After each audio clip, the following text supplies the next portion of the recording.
Almost 1 million people, that is the number that is estimated, the top end, 1 million people additional to this country in net migration.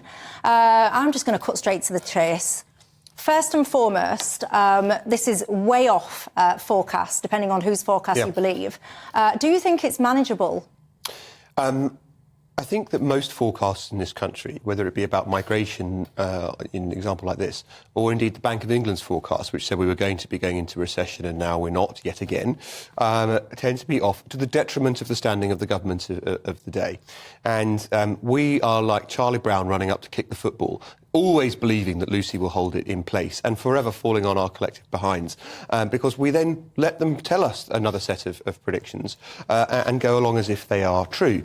I don't think that migration at this rate on a sustained basis is actually something that the country can bear. Not because we haven't got enough room in the country necessarily, this is a big island, but because migration is something that assimilates into a culture slowly and integrates into a culture slowly, and we are building a totally inadequate level of housing. And if you take together those 2 points, that we're effectively ghettoising newcomers. I'm not talking about refugees or asylum seekers now, I'm talking about people coming illegally, but winding up, mostly legally, but winding up in effective ghettos of parts of the UK in totally inadequate housing. If you take those two things together, it's not sustainable.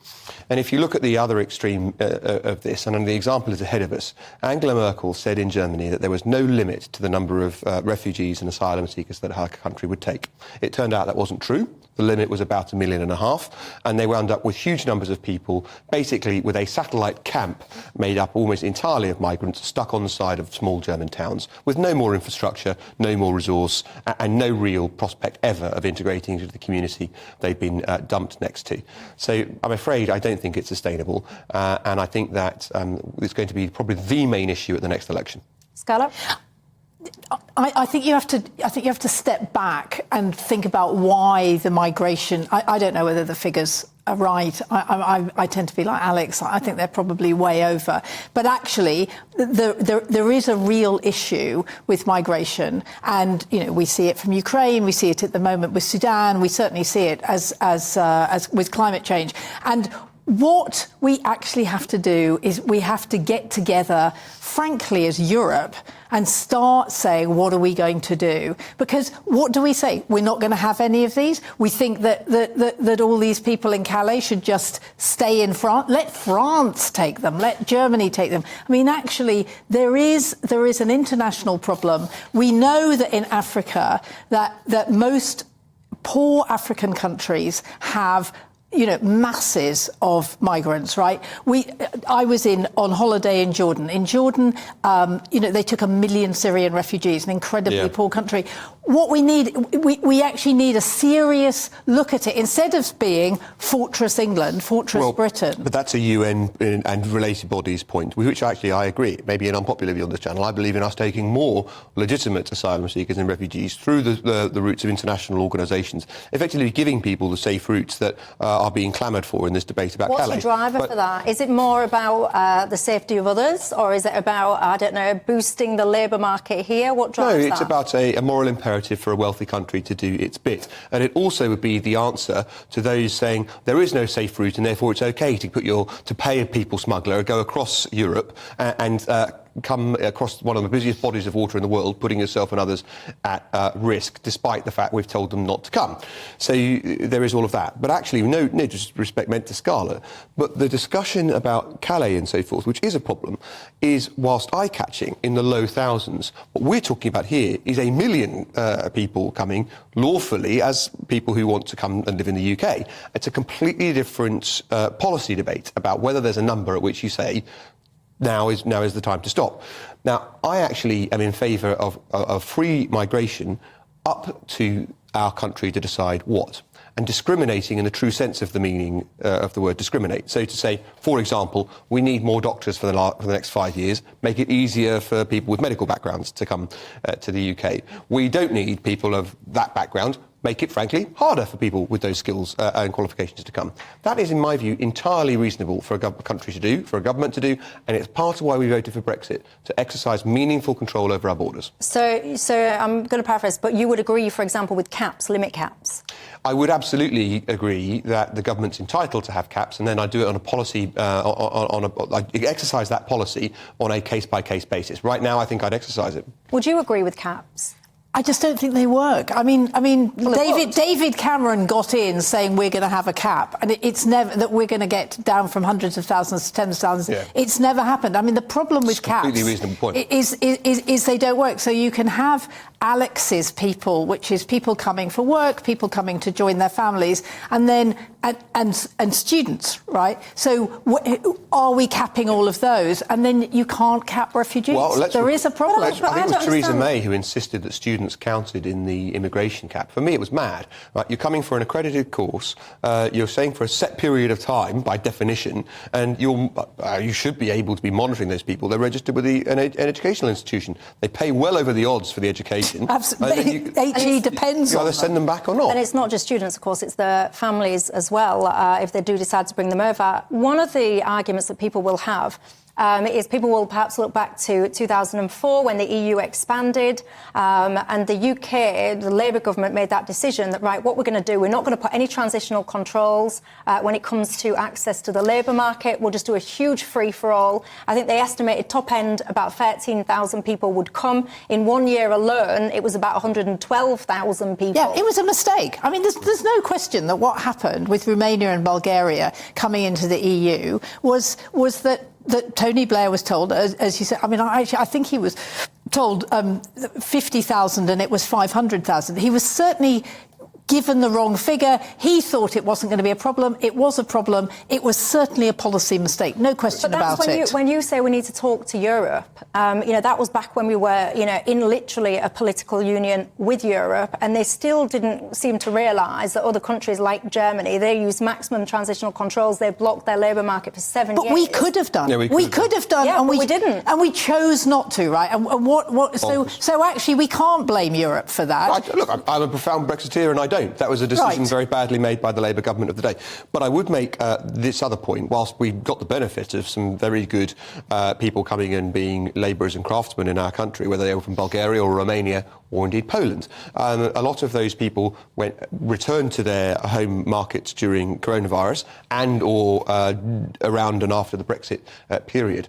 The extent to which Labour now effectively says we want to have a more open situation and bring people like that back, effectively suppressing wages and flooding the labour market again, would be a real mistake for their own core vote. Because one of the things that's been neglected in this country is the left-wing case for leave. You basically never heard it on the airwaves, but it was the traditional trade union, Michael Foot, Tony Benn position on the left, which is we should be out of the EU, not only because it's a corporatist stitch-up done in the interest of big businesses and big banks, they weren't completely wrong, but also because it harms our own working-class vote, who get their wages suppressed by people willing to come here and work for less. They weren't completely wrong, But this notion that caps don't work, Scarlett, I just want to push you on that a little bit, because to me, a cap would work. It's the lack of... I want to say a word that I can't say at tea time, but it's the lack of desire to implement those caps, because it's not beyond the wit of man to sit there and say, right, do you know what? Manchester, the population of Manchester is about, 500,000 there or thereabouts, whatever. So that was the net migration last year. So we've already added Manchester, another Manchester to the UK. So next year, we just cannot sustain that. Housing, schools, roads, whatever. So actually, I'll come up with a figure, I don't know, if I was Rishi Sunak, let's just say 200,000. And then I'll say, right, you can have X amount of students, X amount of this, X amount of that, and full stop. And then you implement it.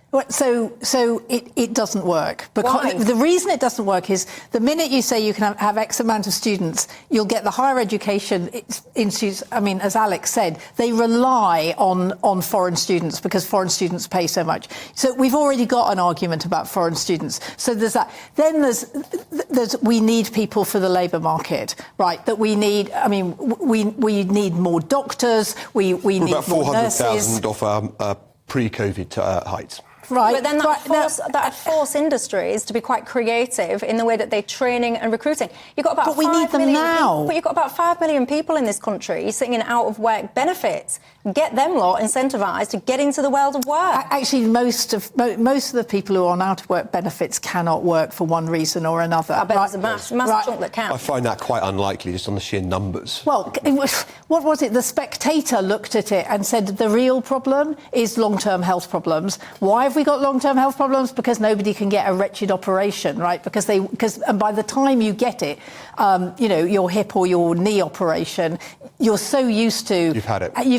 So there's no question about. But then, so there's that. Then there's families coming over, and then there's refugees. I mean, you just can't put caps on. Well, hang on. I would regard the conversation about assisting people, especially around things like disaster relief and exceptional events. I would regard that as a separate. So you wouldn't put that in net migration. No, I regard this as a discussion about legal migration, which, for Michelle's purposes, the answer on a given year, I suppose, might be zero. I don't think anyone would logically advocate that. I wouldn't want people to come to harm. No, but at the same time. No. But I was saying on the legal migration, Okay, you might say, right, this year we don't intend to expand our population in terms of just normal migration, but there is a separate stream for asylum seeking and refugees. Okay, a separate stream for asylum seeking.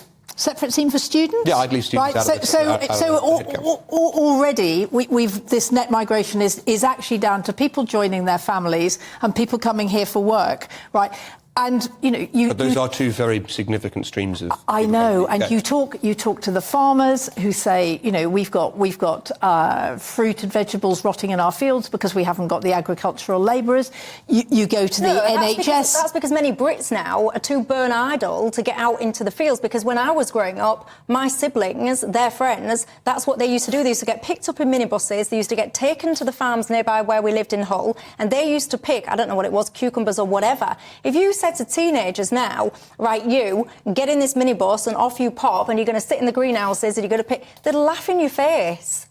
Not if they wanted the money. Well, right? I mean, I think we forget how much teenagers want the money. It's not that they're all sitting around spoilt because they've got really rich parents, right? I mean, there is a cost of living crisis in this There is country. a flip side to this, and it's the part of the unspoken bit of the left that I was mentioning, but it tends to be around the kinds of individuals and workspaces you were just talking about, so I think it's relevant. There are people who say, for the first time, my salary has effectively gone up because there is more pressure on an employer to make supply and demand, to make this more attractive for people to do it. And I don't actually want to have freer labour into the UK. I want employers to feel they have to pay a proper wage for the kind of job I'm going to do. You know what? This is the traditional left-wing argument. We've switched positions. What I'm very pleased is that we've got a minimum wage, right, so that actually wages can't be suppressed. It's gone up more times under a Conservative government than under Labour.